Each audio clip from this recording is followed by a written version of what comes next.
காசு பணம் இல்லாதவன் ஏழை மகன்தான். அவன் காட்டோரமா ரோட்டோரமா படுத்து தூங்குறான். சொத்து சொகம் உள்ளவனோ செல்வ மகன்தான். அவன் பஞ்சு மெத்த போட்டிருந்தும் முழிச்சு ஏங்குறான்.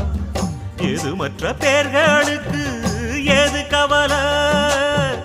4 காசு வச்சிருந்தா 100 கவலை. இங்கு ஆசை வச்ச நெஞ்சுக்கெல்லாம் அமைதி இல்லையே. என்ன வேலை அது என்ன வேலை? மன நிம்மதிதான் இங்கு என்ன வேலை? எந்த கடை அது எந்த கடை? அதை விற்கிறது